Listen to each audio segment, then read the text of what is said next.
इस वीडियो में हम कक्षा 12वीं के आरोह का गद्यखंड का चैप्टर 2 बाजार दर्शन, जिसके लेखक हैं जैनेंद्र कुमार, इस पूरे पाठ के सार को समझने वाले हैं। अब जो यह पाठ है इसमें बाजार के सदुपयोग, उपयोग और दुरुपयोग पर छोटा सा चिंतन प्रकट किया है। लेखक ने इस पूरे पाठ में यह सार दिया है कि बाजार मनुष्य की आवश्यकता पूर्ति का साधन तो है, परंतु शोषण, दिखावे या अहम पूर्ति का नहीं। इससे लोग अपना अहम पूर्ति, दिखावा भी करते हैं, शोषण भी करते हैं। अब लेखक के एक मित्र बाजार से कोई मामूली सी चीज़ लेने गए, परंतु लौटे तो साथ में बहुत से बंडल ले आए। पूछने पर उन्होंने सारा दोष श्रीमती जी पर थोप दिया। लेखक के अनुसार सभी पुरुष इस मामले में पत्नी की ही ओट लेते हैं, यानी कि पूरा दोष पत्नी पर ही डाल देते हैं। ऐसे फालतू खरीद के पीछे एक अन्य तत्व भी है, यानी कि जब फालतू की खरीद ना, इसके पीछे एक और कारण भी है, पैसे की गर्मी, मनी बैग। पैसा पावर है, उसका प्रदर्शन करने के लिए लोग अपने आसपास सामान, बंगला, कोठी आदि इकट्ठा किए रहते हैं। लेकिन कुछ लोग पैसे की पावर मानकर उसे जोड़ने में ही लगे रहते हैं। वे पैसे को जुड़ा हुआ देखकर फूले रहते हैं। उक्त मित्र ने बताया है कि खरीद के सामान के कारण सारा मनी बैग खाली हो गया है, यानी कि पैसा पूरा पर्स से खाली हो गया है पर्स। बाजार का आकर्षण, लेखक कहते हैं फालतू खरीद का एक अन्य कारण है बाजार का आकर्षण। जैसे कोई बच्चा अगर बाजार में जाता है, उसको टॉयज देखते हैं तो वो आकर्षित होता है उन खिलौने से। इसी प्रकार लेखक कहते हैं बाजार का आकर्षण भी इसका एक मुख्य कारण है। अब उनके मित्र बोले लेखक के, बाजार तो शैतान का जाल है। वह ऐसा सजा होता है कि बेहया ही हो जो ना फंसे, यानी कि जो उस बाजार में इतना सजा रहता है कि शायद कोई ही हो जो उसमें ना फंसे। बाजार वास्तव में अपने रूप जाल द्वारा खरीदारों को मोहित करता है, यानी कि जो चीज़ आपको लेनी है वो तो लेनी है, पर इतनी सारी चीज़ें वहाँ पर रहेंगी कि आप उनसे आकर्षित होंगे, उनको लेने ही पड़ेगा आपको। मतलब इस तरह का मोहित करते हैं आपको। वह लूटने और लुटने के लिए प्रेरित करता है। बाजार में आमंत्रण तो होता है, परंतु आग्रह नहीं होता। यही कारण होता है कि उसे पाने की चाह और अपने अभाव उठ खड़े होते हैं। यदि कोई अपने को ना जाने तो बाजार उसे पागल बनाकर छोड़ता है। दूसरे मित्र का अनुभव, यानी कि लेखक के पहले मित्र ने यह अनुभव बताया उसको। अब दूसरे मित्र का अनुभव लेखक बताते हैं। एक अन्य मित्र दोपहर को बाजार गए तथा शाम को लौटे बिल्कुल खाली हाथ। पूछने पर बताया बाजार में सब कुछ लेने को मन करता था, इसलिए कुछ भी नहीं ले पाए, क्योंकि एक वस्तु को लेने का मतलब था शेष को छोड़ना। सही बात थी, यानी कि आपने सब चीज़ें लेने का मन कर रहा है, पर आपने एक चीज़ चुन ली और ले ली, तो मतलब आप उन सब चीज़ों को नहीं ले रहे, बाकी सब चीज़ों को शेष छोड़ना।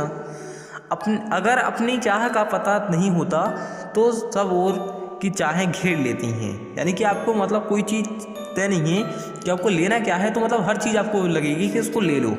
ऐसे में कोई परिणाम या गति नहीं हो पाती। अब दूसरे मित्र का अनुभव है। बाजार का जादू के बारे में बताते हैं। बाजार का जादू रूप का जादू है। यह तभी असर करता है जब मन खाली हो।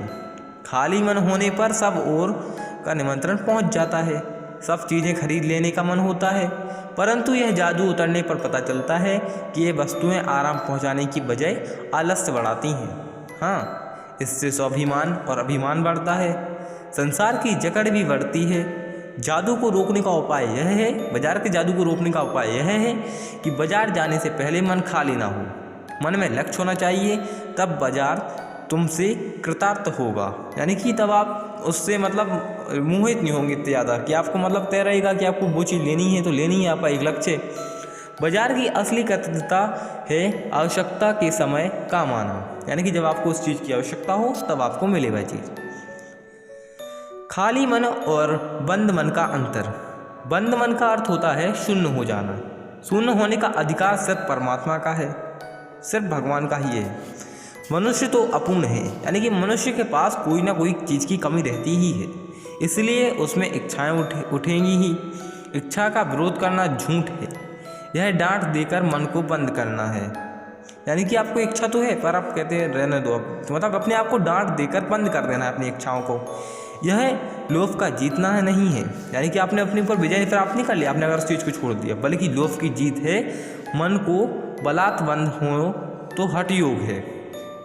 मतलब आपका मन ही ना करे उस चीज़ को लेने का, तब आप उस चीज़ की लोभ की जीत होती है। पर आपका मन तो कर रहा, पर आपने ली नहीं वो चीज़, अपने आप को समझा लिया, तो वह लोभ की जीत नहीं होगी। इससे यह संकीर्ण और क्षुद्र होता है। वास्तव में अपनी अपूर्णता को स्वीकार करना चाहिए। सच्चा कर्म वही है जो अपूर्णता को बोध को जगाता है। अतः हमें मन को बलात् ना रोककर उसकी बात सुननी चाहिए।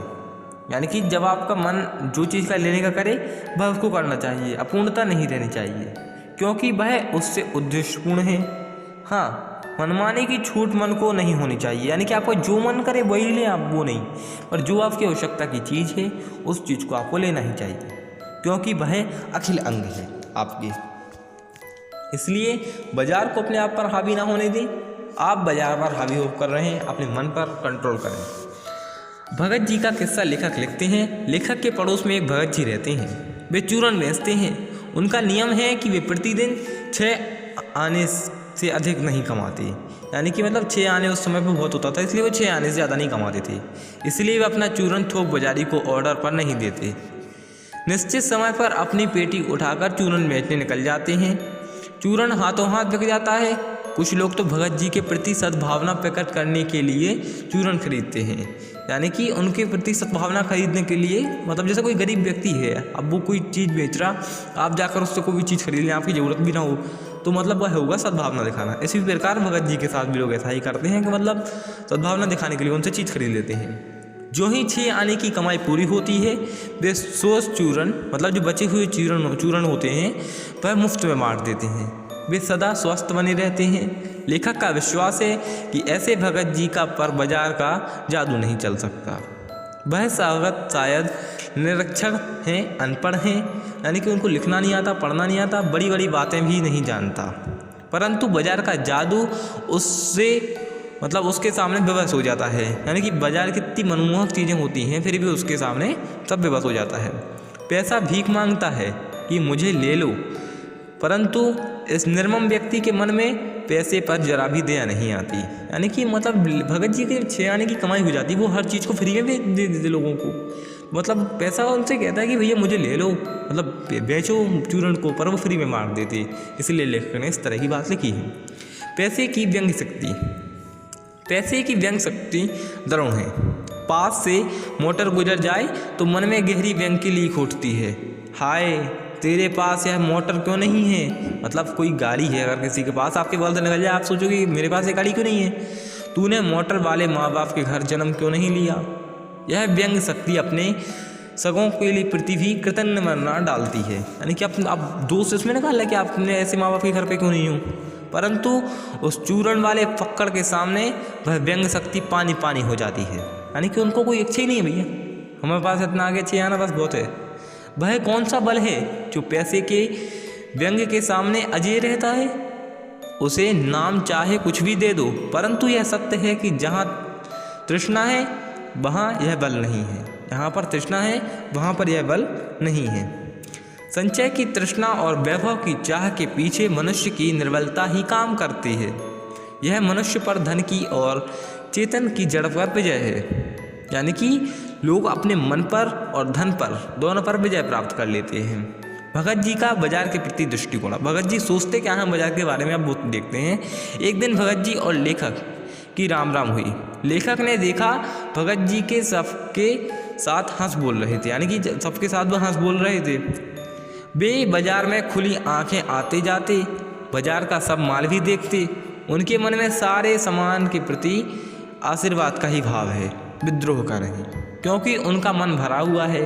वे खुली आंखें, तृष्ट मन और मग्न होकर सारे फैंसी स्टोर छोड़कर पंसारी की दुकान पर जीरा, काला नमक आदि खरीदते हैं। यानी कि मसाले के चूरन होते हैं, वे दुकान का हर मतलब बाजार का हर माल छोड़कर मात्र पंसारी की दुकान पर आते हैं और जीरा, काला नमक और जो मसाले चीज़ें लगती हैं चूरन बनाने, वह चीज़ें लेती और चुपचाप चले आते हैं। उनके सामने बाजार अभी तक जीरा चाहिए, बस इतना था उनके बाजार का मतलब। जीरा लेते ही बाजार शून्य हो जाता है।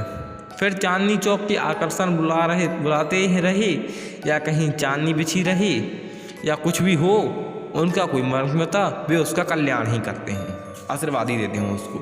बाजार की सार्थकता के बारे में लेखक लिखते हैं। लेखक के अनुसार बाजार को वही मनुष्य सार्थक करता है जो कुछ खरीदना चाहता है।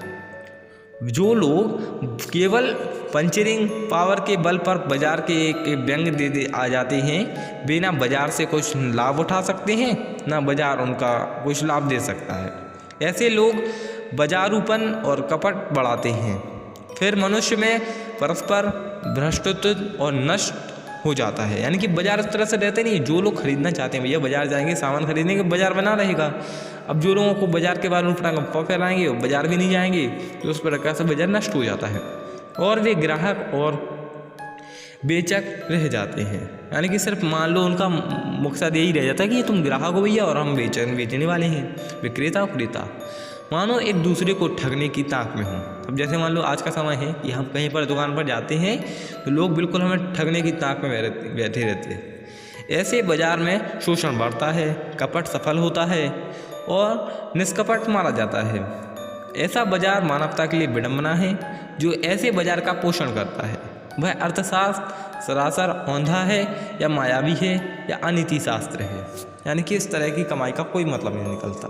तो फ्रेंड, हमने इस वीडियो का पूरे पार्ट के साथ को समझ लिया है और हम इस अगले कुछ वीडियो में हम इस चैप्टर के क्वेश्चन आंसर को तो सॉल्व करेंगे और लास्ट चैप्टर के भी क्वेश्चन को सॉल्व करेंगे। आपको अगर वीडियो पसंद आई तो वीडियो को लाइक करें, कमेंट करें, शेयर करें, सब्सक्राइब करें। Thank you so much.